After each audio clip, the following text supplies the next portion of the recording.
Okay. There we go. All right. Let's jump right in with Yehoshua. Today's been a little weird.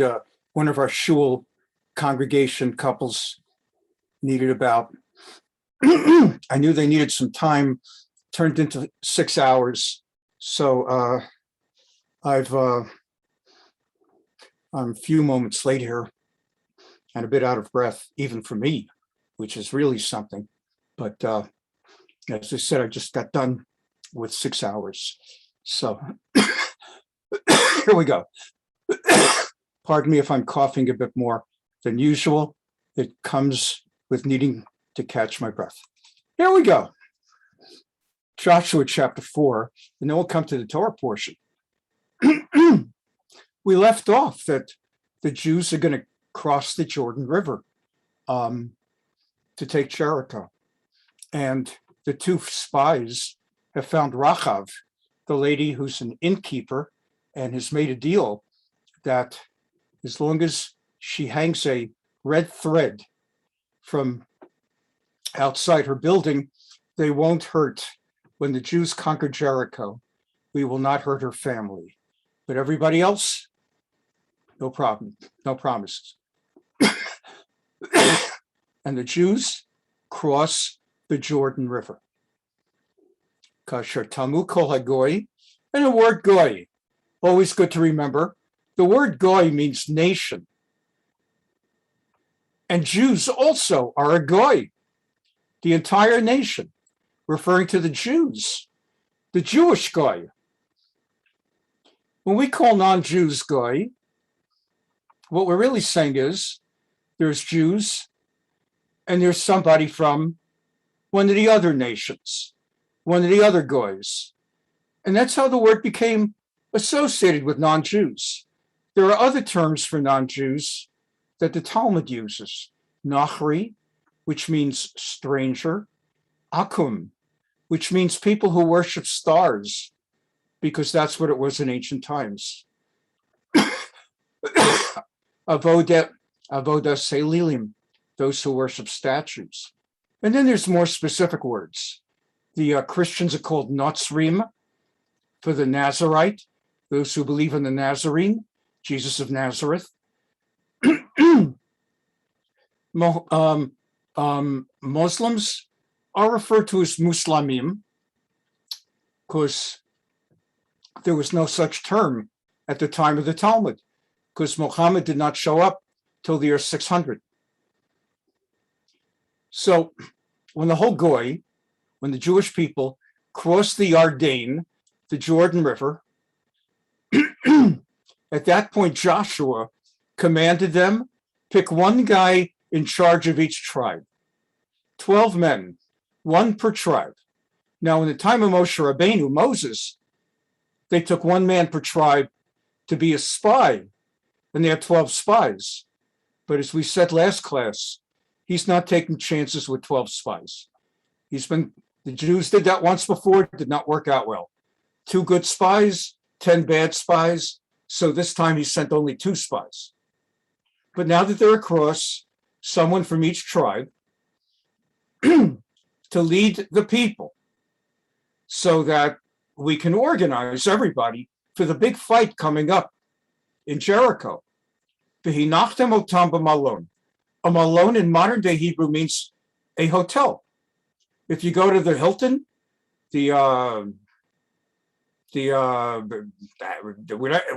whatever hotel, the Waldorf, that's a malon, that's a hotel. But a malon comes from the word lina, which means a place to sleep over. So it also could be an inn. So he takes 12 people, one from each tribe, and he tells them, I want you each to take a huge boulder, like a really big boulder, an even achat, technically a rock, but more than just a stone. I want each of you 12 tribal leaders to take a huge boulder you're going to have to carry on your shoulder, not like a little stone in your hand. And we're going to take these 12 large boulders and we're going to set them as a kind of monument, so that when your children one day ask, years from now, it's sort of like in the Torah, there are 4 places that it says, the day will come when your son asks, what is this? Why is this service? Why do we do this? And that's in the Haggadah, how to answer the 4 sons. Well, this tradition that Joshua Yehoshua remembers from the time of Moshe, he's speaking to them now as well, and he's thinking long term, not only short term. Not only will an historic event take place now, one of these days people are going to forget.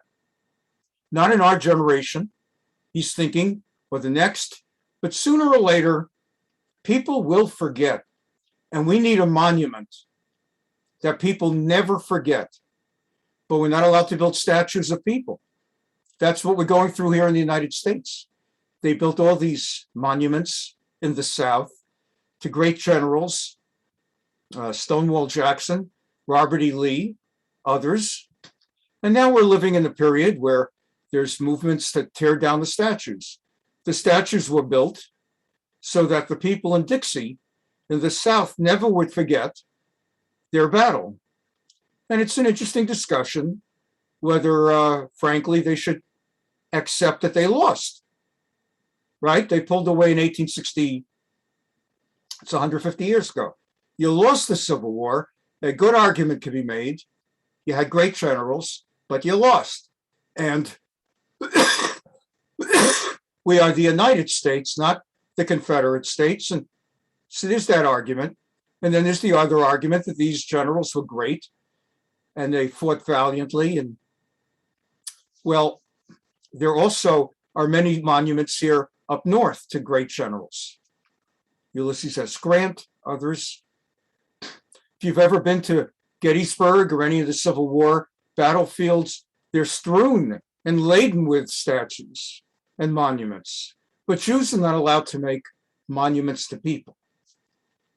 So we make like stone and these Holocaust memorials you see.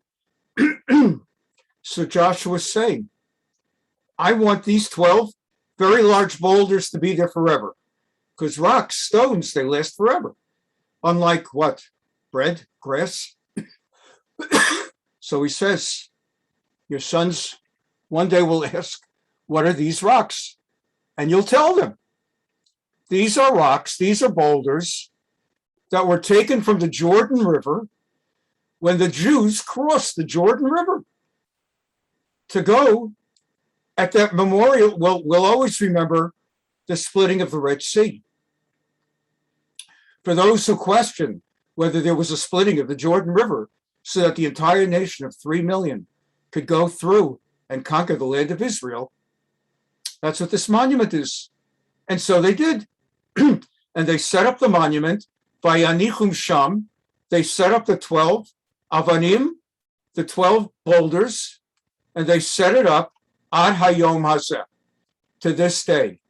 Now, this day does not mean 2021, but it does mean at the time that the book of Joshua was sealed, when Yehoshua finished writing his book, the monument still was in place. So it was built. And then the Kohanim, it was the job of the Kohens to carry the Ark of the Lord, right? Raiders of the Lost Ark is based on the fact that there was an ark, a holy ark. In that ark, they had one piece of man from the food that came down from heaven that fed them 40 years. One piece of man was placed permanently in the ark. It would never turn to worms, plus the broken tablets that Moshe had thrown down when he came the first time in the face of the golden calf, plus there was a rod, a staff that sprouted almonds at the time of the Korach rebellion, the staff of the Levi, of Aaron the Kohen. Those were in the ark. So that the ark was an ark for remembrance. Not only did it carry the holiest of holies for God, But it was that the people never would forget how they were fed in the desert, the 10 Commandments. They actually had 2 arks. One ark that went with them into battle at the front. You've seen maybe war movies where in the front they carry the flags or the flag. For the Jews, when the Jews went into battle during biblical times, there always were the Kohens, the Kohanim, in front with the ark. There was one battle where the Philistines defeated the Israelites and seized the ark. We'll be learning about it in weeks to come. And that ark was held as like a hostage and sign of victory by the Philistines in their most holy temple, a sign that they defeated the Israelites. And horrible things started happening in their temple. And statues they had of their god, I think was called Dagon. One day they came in, they found the statue was shattered to bits. Imagine like a Catholic cathedral, and they walk in one day, and there's a big Jesus on the cross, shattered to bits, and nobody's even been in there. So they had a big statue, Dagon, and I'm not saying anybody should ever, God forbid, do anything to offend the Christians. It's not the implication. We're talking about Philistines. But that was the power of that ark. And the Philistines gave the ark back to the Jews. They saw that in having defeated the Jews, that was good for them. But taking the ark, that was a bad idea. So this ark had great power. And as all the Jews finally crossed, together with, they all finished crossing together with the ark. Now you had the men of the 2.5 tribes that stayed behind. That is to say, their women, their kids, their cattle, their sheep stayed behind. The tribes of Reuven, Gad, and half of Manasseh. But the men, as we learned last week, came heavily armed to be in the fore, on the front, among the fighters, as they had promised Moshe Rabbeinu they would be. There were like 40,000 men, and they promised, and they honored their word, and now everybody's ready. And they're ready to go to battle. And it's now the 10th day of Nisan. Remember, the 15th of Nisan is Pesach. This is the 10th day of the first month. Remember that Nisan in April is the first month in the Jewish calendar. Tishrei, New Year's, Rosh Hashanah, is the 7th month. That's the New Year for humanity, when God created Adam and Eve. But God's unique relationship with the Jewish people is April, Nisan, and they arrive on the promised land the 10th of Nisan, and they take the 12 stones, remembering again, one day your children will ask, what are these boulders? And you will tell them. This is how God took us across the Jordan River. That God made the waters of the Jordan go dry. Hovish, from the word Yavasha, Yavesh, he made it dry so that we could cross the Jordan River.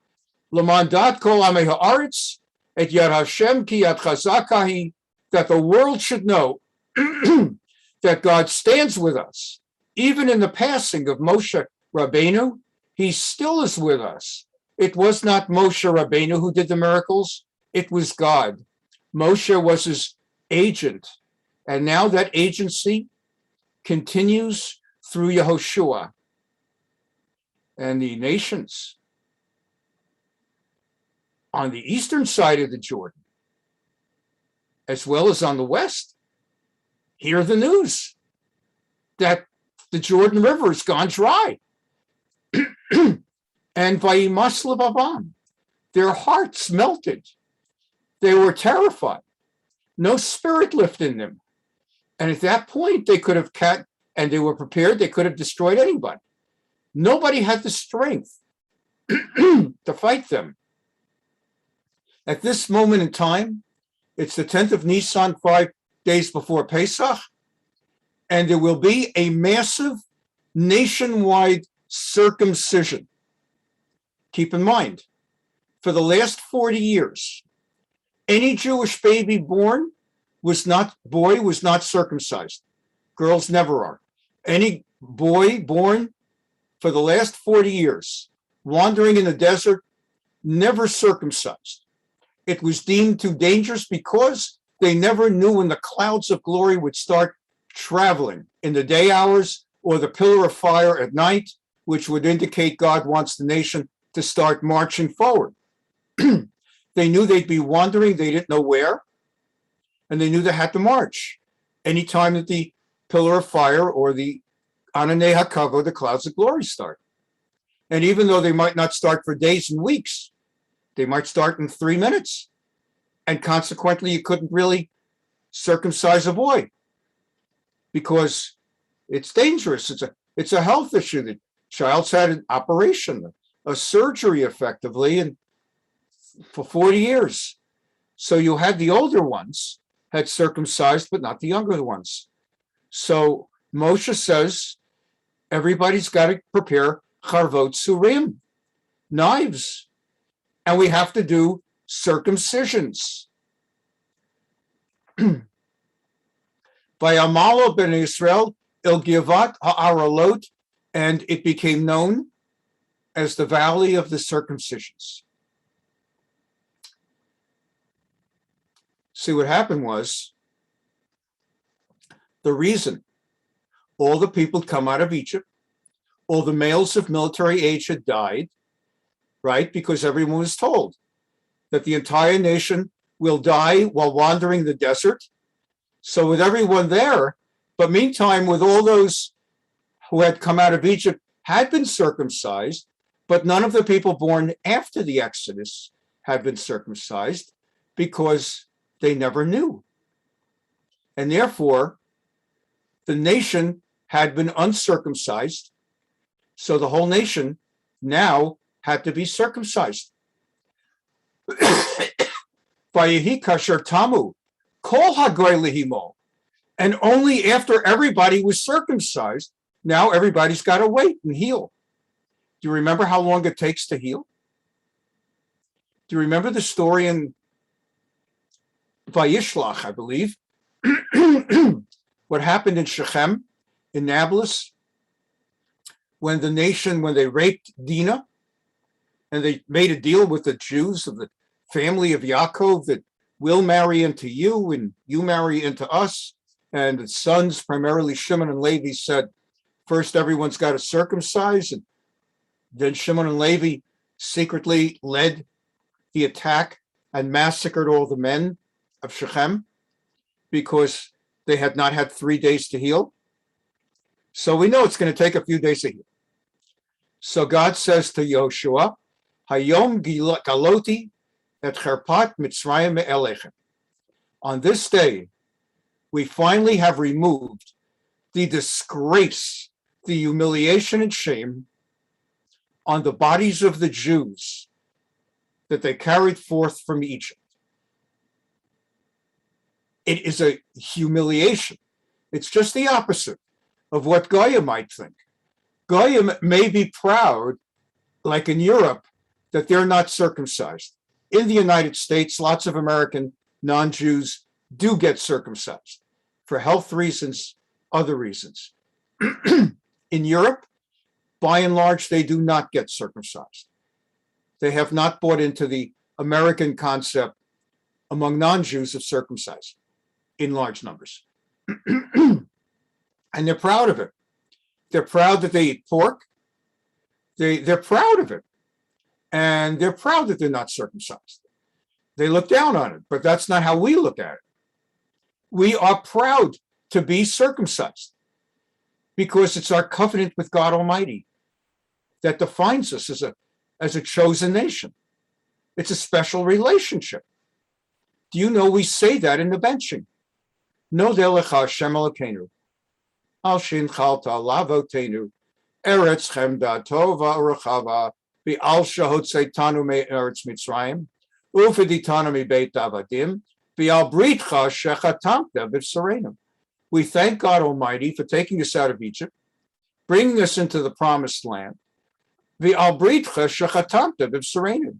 and for your covenant that you have sealed, SEALED, on our skin. We're proud of circumcision. We thank you for circumcision, because circumcision, I don't know whether it hurts an 8-day-old boy. I really, for all the jokes, because of the subject matter, I have never heard of a case of someone say that he remembers it hurt when he was 8 days old, or that it hurts now. It's only a sign of our covenant with God. And that was Cherpat Mitzrayim. For 40 years, Jews in the desert wandered. Obviously, every day they had to relieve themselves, so they had to use that male organ and reminded that they had not been circumcised. And that's like a thing, because you're looking at it, not the women, except maybe their husbands, but the men, as they have to use the bathroom, so to speak. However they did it in those days, wherever they did it in the desert, they constantly had to be reminded of Cherpat Mitzrayim. And now, Galoti et Cherpat Mitzrayim me'alechem, today I have removed the disgrace of Egypt in Gilgal. And so that was the 10th, a day to get the job done, 3 days to heal, and now we're up to the 14th day, Erev Pesach. And so it's time for the Pesach offering. The Israelites offered the Pesach sacrifice on the 14th day toward evening. You know how it works. Once you hit evening, it's the next day. So when do you offer the Pesach offering? Right before Pesach begins. You light candles for Shabbos toward the evening, just before Shabbos enters its evening. Likewise, they offer the sacrifice, the Pesach offering, the Korban Pesach, right before Vayochlu me'avur ha'aretz mimocharat Pesach matzot v'kalui be'etzam hayom hazeh. And they celebrated Pesach. They ate matzahs, they made matzah, and they had Pesach. And it was on the next day that the man stopped coming down from heaven. The so-called manna. The Hebrew word is actually man, not manna. And the man stopped coming down for 40 years, a little bit short of it, a little bit after they left, so not exactly 40, but basically for 40 years, the man came down from heaven, fed the nation every day. They went out and gathered every day, simply what they needed for that day. Any leftover turned to worms the following day, except for what they gathered on Fridays. That did not turn to worms on Saturday. That was so they would not have to gather food on Shabbat. And now that they've entered the promised land and the wandering in the desert is ended, the very next day, Machar, the next day, that was the end of the month. It is noted by the rabbis in the Talmud that when Miriam died, suddenly Ein lahem mayim lishto. The nation no longer had water to drink, from which they learn out that a miraculous well followed the Jewish people through all the years in the desert until Miriam died. When she died, that was the end of the water. And when Moshe Rabbeinu died, according to the Midrash, that was the end of the man.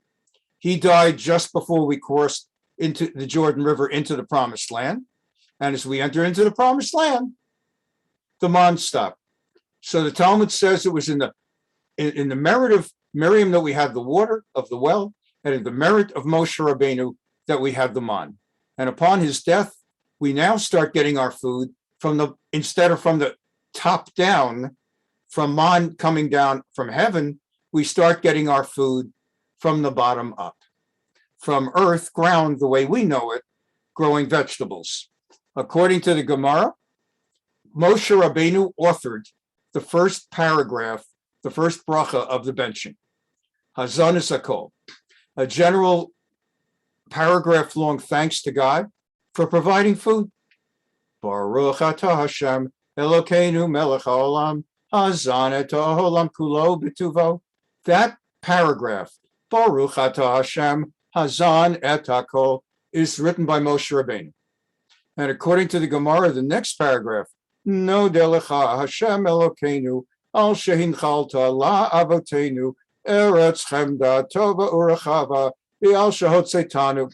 That paragraph that enzu mefarnes sotanu tamid b'chol yom uv'chol eit uv'chol sha'a v'al hakol Hashem Elokeinu anachnu modim lach u'mevorach imotach, etc., till the end. Al ha'aretz v'al hamazon. That bracha was written according to the Gemara by Yehoshua.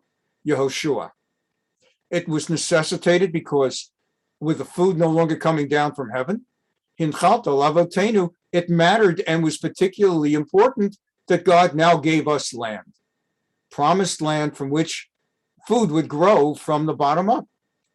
V'achalta, as it says in the bracha, kakatuv v'achalta, kahakatu v'achalta, v'savata u'virachta et Hashem Elokecha al ha'aretz ha'tova asher natan lach.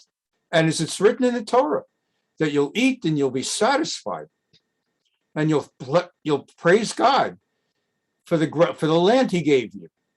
So that was Yehoshua's bracha, and it marks indeed the end of the month. Here on after, we start to eat from the grain and the produce of the land of Canaan. Jews start eating of the yield of the land of Canaan. And so there's Yehoshua, and amid all of this, as we're observing our first Pesach in the promised land, a nation of people all circumcised. And by the way, don't miss that point. A Jew must be circumcised in order to observe Pesach, in order to eat the Paschal lamb, the Korban Pesach. You know, it's possible to forget. So let's just refresh our memory really, really fast, hopefully really fast. It says in the Torah, in Exodus Yud-Ches, where it talks about the halacha of eating the Pesach and everything, it talks about, let me pull it out really quickly, I hope, that it has to be eaten by everybody who's a member of the tribe, basically all the Jews, but every must be circumcised. Let's see if I must have skipped it as I was racing through, but it talks about that everybody has to do it. And with this jumping, okay. So it talks about everybody, ish Soloveitchik avot Soloveitchik. Everybody has to have a participate. It has to be a lamb that'll be offered, slaughtered for the nation in the late afternoon on the 14th. It'll be eaten that night with matzahs and moror. This is the halacha. Nothing can be left over till the morning. You have to eat it with your shoes ready and your stick, your staff ready, like you're ready to leave the way on the original. Everybody had to be ready to leave Egypt. And so you have this, this law of Pesach, v'nichrata hanefesh ahim Yisrael. Anyone who eats chametz on Pesach is basically cut off from the Jewish people. A Jew who eats bread on Pesach is cut off from the Jewish people unless he or she, later in life, straightens that stuff out. And there's the halacha, goes through all of it. Ki chol ochel machmethet v'nichrata nefesh ahi me'adat Yisrael bager u'bi'esrach. It applies to Jews and to those who convert properly. On the other hand, non-Jews do not eat the Pesach. Not only that, non-Jews are not allowed to eat the Pesach lamb. Goes to the point that I get questions every year, as do rabbis all over the country and all over Israel, from people who are coming to a Seder, and they want to know, Rabbi, am I allowed to bring a non-Jew to a Seder? Or non-Jews who contact us and ask, may I attend your Seder? Because since a non-Jew is not allowed to eat the Passover lamb, so the question is non-Jew allowed to be at the Seder? Nowadays, of course, the situation obviously is there's a difference between attending a Seder and eating the Paschal lamb, the Korban Pesach. And it's furthermore, let's say, complicated by Jews who have married non-Jews. What are you going to do? You're going to say that the mother can come, the wife can come, but the husband can't come to the Seder, or the Jewish husband can come and his wife and kids can't come because they're not Jewish, since the mother's not Jewish. What are you going to do? So, of course, people non-Jewish attend Sedarim and are welcomed very warmly. But it's important to remember, chapter 12, verse 43, Vayomer Hashem el Moshe v'Aaron. God says to Moshe and Aaron, Zot chukat Pesach, kol ben nechar lo yochal bo. I told you at the outset of class, certain words are used for non-Jews, including nochri, a stranger. Anyone who is the son of a mother who is a stranger, a nochriya, a non-Jew, lo yochal bo, is not allowed to eat, is permitted to attend a year 2021 Seder, but is not allowed to eat the Korban Pesach. If you have a servant, well, only if your servant is circumcised, once he has been circumcised. If not circumcised, he may not eat of the Toshav v'Sachir. Laborers are not allowed. Only someone circumcised. V'chi agurt chager. If you have a woman converting to Judaism, so it's a male, himol lo kol zachar. Well, as part of the conversion, you'll be circumcising him, and then v'hayake ezracha Arutz. Then he will be like Jewish citizens in the land, born to Jewish mothers originally, and he can eat from the Pesach. But v'chol orel lo yochal bo. No uncircumcised person may eat of it. Consequently, we're reminded here that if the whole nation had not been circumcised for 40 years, that means the only ones who were able to do the Korban Pesach while they were traveling through the desert were the ones who had come out of Egypt, since the ones who already were grown up, at least age 8 days, whatever, in Egypt, had been circumcised, but their new children, 40 years, never had a Seder. Maybe they sat at the Seder, but they couldn't eat. Now it's changed, because now for the first time, everyone's allowed to eat. Now Yeshua sees, amid all of this, some guy shows up with a sword standing right in front of him. And Yeshua says, who are you? It's an unusual apparition. Doesn't look quite like a regular guy.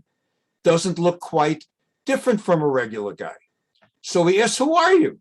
And the guy says, I have been sent as an angel of God. It's one of the very few places in the Tanakh, in the Jewish Bible, where we actually have a so-called, like an angel. Think a moment, I'll answer my own question, but I'll give you a moment to think. When do we encounter an angel? A person who's not like really, like he has a body of a human being and yet not so. Well, I said I'd just pause a moment to give you the head start to think. We're going to have that when 3 men walk by Abraham's tent after he circumcises himself, and Yishmael. And he's sitting at the beginning of Parshat Vayera, and it's the heat of the day, and 3 men come past this tent, and he races to provide for them with Sarah and to get them calves to eat, and they should be able to eat good meat. and he gets bread, and he gets milk and cheese, because those laws did not apply then. Some want to say first they had the milk and cheese, then the meat, but of course the laws had not applied yet because the Torah had not yet been given.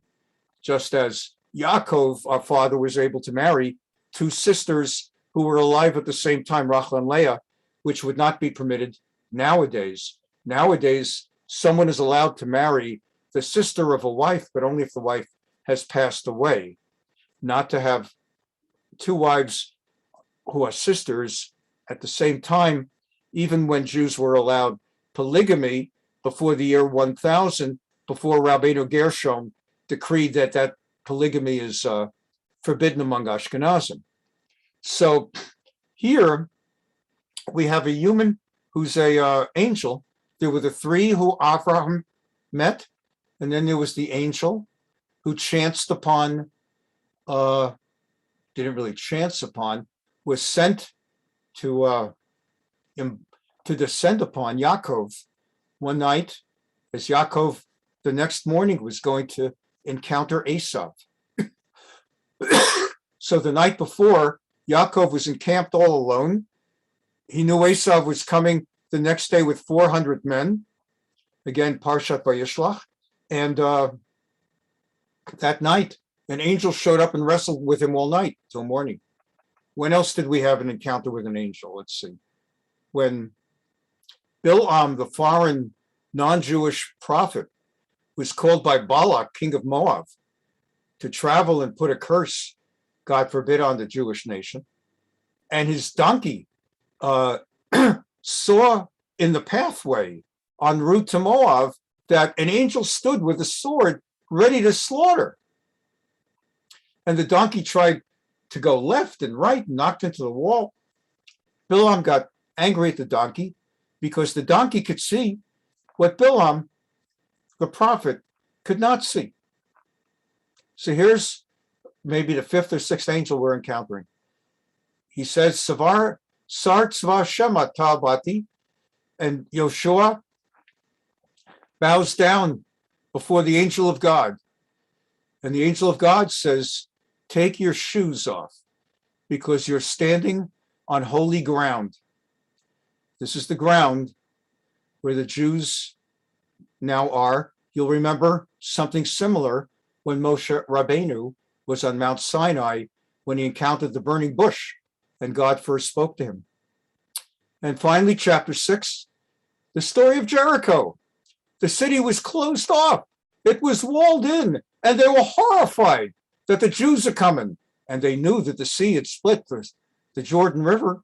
The other nations all around knew. They knew also. So they were terrified.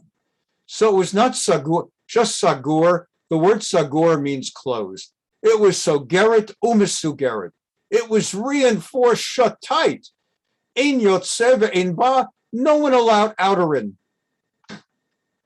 And God said, I'm handing the city to you, and its king, and its soldiers. You'll be able to take them all like mincemeat. Just encircle. You know that song, Sivivon? Sov, sov, sov. The word sav means circle. Just like a sivivon, a dreidel, circles and circles and circles. You shall encircle the city. All the soldiers, all the men of war. Hakef. Hakef, like the word hakafa in Simchat Torah. When we go around and we do hakafas, hakafot, we go around and around and around. You are to encircle the city, go around one time, and do it again daily for 6 days. Complete one circuit around the city, do the 6 consecutive days. And then line up 7 Kohanes, 7 Kohanim, to carry 7 shofars, 1 shofar per Kohen. And on the 7th day, after 6 days of the nation quietly marching around the city once, on the 7th day, the Kohanes, the 7 Kohanes you select, the Kohanim, each with a shofar, are to walk around the city 7 times and then blow the shofars. That must have freaked out the Jerichoans. Imagine these Jerichoans on the wall. You've seen movies where, perhaps in the Middle Ages, where cities are walled like these England movies, and they have moats and people are on the wall ready to be attacked, and they get attacked. Here, you watch this nation of 3 million not making a sound, just watching around the city one time and then going about their business, going to sleep, and they do it again the next day, one time. Like, what's going on? When are they going to attack? Are they going to attack? And 6 days, Sunday, Monday, Tuesday, it's Friday, but what's going on? And God says, when those Kohanim, on the 7th day, suddenly break the silence of a week by blowing their shofars, Yariu chol ha'am teruah gedolah, the whole nation then shall give out a 3 million voice screaming shout, v'nofla chomat ha'ir tachteha, and the walls of the city will collapse. And though it went, and thus it went. Joshua designated the 7 Kohanim, and they did what they were supposed to do. And everybody was marching, and the nation he commanded, don't make a sound. Don't make your voices heard. Lo tariu v'lo tashmiu et kolchem, lo yetzeh mipichem davar. It's like those monasteries, like in the Frisco Kid, where you're not allowed to speak a word. Not a word for a week. Ad omri aleichem hariu, don't make a sound, essentially for 6 days, until I truly mum's the word, until I give you the word, shout, and then you better shout. And so it was. The ark went around the city once a day. Yasev, from the word sav, going around, hakef, from hakafa, and now the 2nd day, and now the 3rd day, and 6 such days. Vayasobu et ha'ir bayom hasheni, pam echad, and on the 2nd day they did the same one time, and they did such for 6 days. And then came the 7th day. They got up early in the morning, and they all went around the city 7 times. Only on that one day, the 7th day, did they go around 7 times. And at the 7th and final time, did the Kohanim start blowing shofars. And at that point, Yehoshua commanded the people, Hario, shout, because God has given you the city. And the city will be cherem. You will take all the city, everything inside of it. The only ones you can't take, rak rachav hazona tichya, hi v'chol asher ita b'bayit, ki hechba'ata et ha'malachim asher shalachnu. Only Rachav, that lady, that zona we talked about last week, maybe it means prostitute more. Probably it means innkeeper, as we said from the word mazon, the one who provides food. So an innkeeper provides food. So Rachav is the only one. She and her entire family who are babayit. It doesn't say v'chol asher b'mishpachta. It doesn't say her mishpacha. It says those with her in her house, because she hid the 2 spies. So be very careful.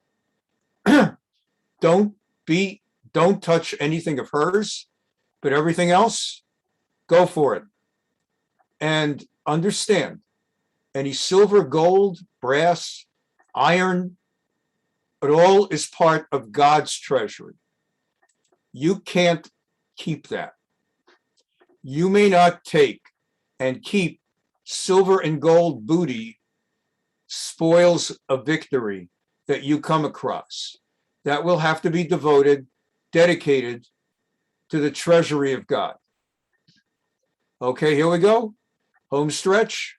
So the people shouted, and the shofars blew, and as everybody heard it, Batipol hachoma tachteha, the walls of Jericho collapsed, and the nation invaded the open city, no longer protected. Vayachrimu et kol ba'ir, me'ishad isha and minar zaken, everyone, everything, every ox and sheep and donkey, everything. As far as the two spies, they said, Bo'u beita isha hazona, v'hotziu misham et ha'isha, v'chol asher la. Yoshua sent the two men whom he had originally made as spies to go and extricate Rachav and her family. So they got Rachav and her father, mother, brothers, her whole family. Vayotziu et Rachav v'et aviha v'et ima, her father, her av, her mother, her aim, her achim, her brothers, everything she had, kol mishpachoteha, her entire family they took out, and they took them outside the camp of Israel so there would be no accidental hurting them as the place burns down. And they burned down the city. V'yo'er sorfu ba'esh v'chol asher ba, except for the metals, the precious metals, gold, silver, iron, copper, that was taken before the city was burned, so it would not be burned and melted, and it could be set aside for the treasury of God. As for Rachav and her family, Joshua kept them all alive. She let them live, Vateshev bekerev Yisrael ad hayom hazeh, and she lived safely among the Jews. To this day, obviously not referring to the year 5782, it's referring to the time when the book of Joshua was being written and closed. The Gemara tells us that Joshua himself wrote the book. So the book was written in his lifetime. And he's saying that as I'm finishing up the book, to this day, she's still alive with her family because she saved and protected and hid our spies. There's even a tradition that Joshua married Rachav. It's not 100% that it's not like as direct as Abraham marrying Sarah or Moshe married Zipporah, but there's a tradition that Yoshua may have married Rachav. And so this was a very interesting thing where Yehoshua put the following, a curse. Arur ha'ish lifnei Hashem asher yakum uvana et ha'ir hazot et Yericho bivcharo yiyastena uvitzeiro yatsev dilateha. Joshua places the following eternal curse. God, in his miracle, wiped out the walls of Jericho, and we destroyed the city. As a further monument and memorial to what we did, this city may never be rebuilt. So, other cities we enter will be rebuilt. That's modern day Israel, but not Jericho, not by Jews. It was very interesting. Yitzhak Rabin, the prime minister of the labor government, who decided to give Yasser Arafat his own country, his own so-called Palestine Authority, where Arafat would be able to have a government and police and newspapers and television and radio and schools and summer camps, where Arafat would be able to educate future generations of Arab kids to hate Jews and to aspire to murder Jews. Rabin knew that when you give Arafat a country, you're asking for a whole big bunch of trouble. There are going to be a lot of Jews in Israel that are going to oppose it to the nth degree. So what Rabin did, because he was godless, he was a Marxist socialist, but he knew his Bible. Israelis study the Bible in their public schools as a book of history, just as Americans, at least until recent critical ethnic studies, until this stuff started, but you all know we learned American history. Preceding 1776, we learned real American history. I just celebrated Columbus Day yesterday. Thank God Columbus discovered this new world. And thank God for Columbus. Rabbi Avigdor Miller of blessed memory said a Jew should recite Hallel, a prayer of praise to God, without a bracha, but should say a prayer of praise to God every year on Columbus Day. That God, there were Ferdinand and Isabella, who were actually anti-Semitic in the worst way. They expelled the Jews from Spain in 1492, and they funded Columbus's voyages on the Nina, the Pinta, and the Santa Maria. They had no idea that they were sending, on the same day they were expelling Jews from Spain, they were laying the foundations for the greatest sanctuary the Jewish people ever would have outside of Israel, the United States. Amazing. Joshua says, you may never rebuild the city of Jericho. And Rabin, who knew his Bible, not as a religious man, but as a godless Marxist socialist who studied the history of the Israelites in the land, he knew it's biblical not to rebuild Jericho. So he knew that his main opposition when he gave Arafat a country or a so-called Palestine authority would come from the Orthodox, would come from the religious. So in order to modify and mollify the religious and take the steam out of the opposition, the first thing Rabin gave him was Jericho. And Rabin said, you're not allowed to have it anyway. You're not allowed to rebuild it anyway. So we could give it to him. And Rabin, it was very clever. It was so clever that there's no way Rabin thought of it. He was never that smart. But he had advisors who told him that. Very brilliant. And that's why Arafat first was given Jericho, because the Tanakh says it. See what you're learning in class? I'm serious. How many of us realized that there's actually a commandment that you're not allowed to rebuild Jericho? I bet you didn't know that. And so much, many of you have heard of the Joshua fought the battle of Jericho, Jericho, Jericho. Joshua fought the battle of Jericho, and the walls came tumbling down. See, you've heard that.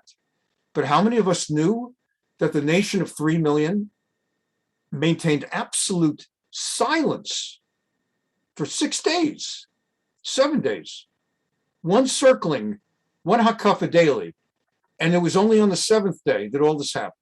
Interesting. So let's just, I can't resist, and I shouldn't probably. Let's just take a very quick look at, I didn't prepare it, but let's see whether I can find, if I get my YouTube up, which I'm not sure I'm going to here. Let's see if I can find it. Let's get Joshua fought the battle of Jericho. If I can get YouTube up. For some reason, it's just not coming up, and who knows? Who knows why? Why anti-Semites? What do they want from my life? Give me YouTube. No YouTube. All right, try one other way. Maybe I lost contact with Houston here. Joshua fought Jericho walls. Let's see if I can get some nachas out of this. Give me, come on.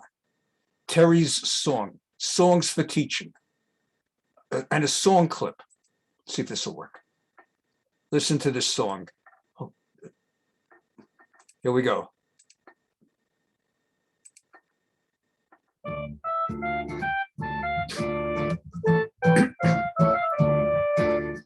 Joshua fought the battle of Jericho, Jericho, Jericho.